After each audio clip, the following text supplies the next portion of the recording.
Chairman Levine, Ranking Member Camp, and members of the committee, thank you for affording me the opportunity to speak to you today in support of Kansas agriculture as part of this hearing on China's exchange rate policy.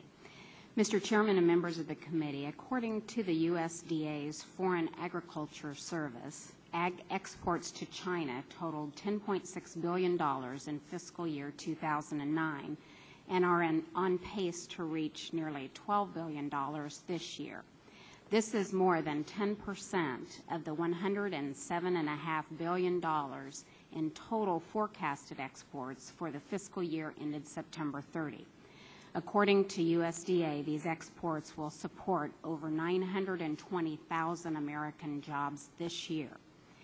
China's market for American agriculture continues to grow.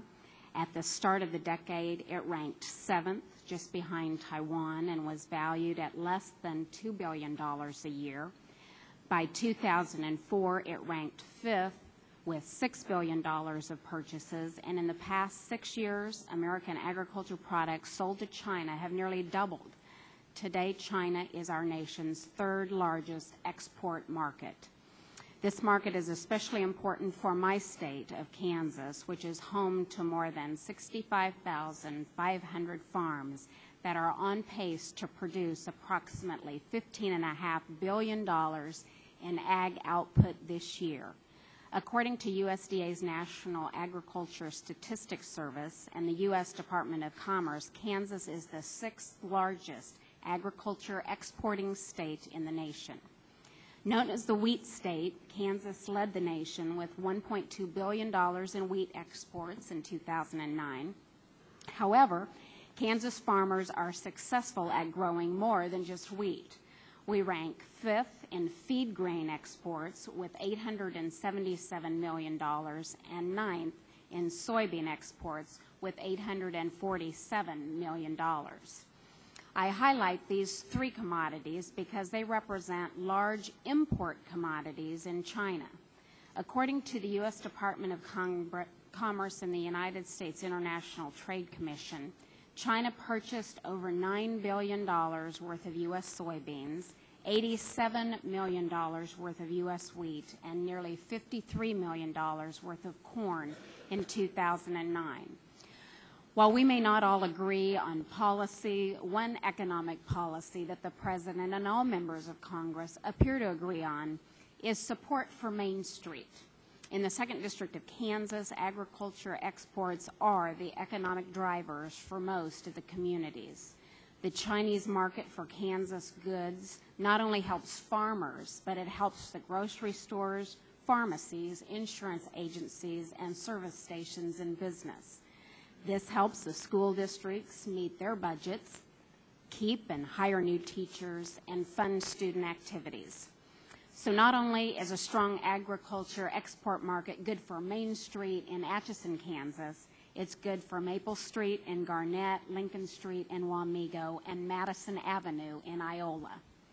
Not all sectors of our economy fare as well as agriculture, as is apparent from our nearly $227 billion trade deficit last year. Some point to China's manipulation of their currency as the basis for this deficit. While it's obvious that China's currency is undervalued, there are many contributing factors beyond the undervaluing of the Chinese yuan, including subsidies and harmful indigenous innovation policies of the Chinese central government. In reality, the deficit spending of our own federal government has given the Chinese the ability to shield itself from market pressures on its currency.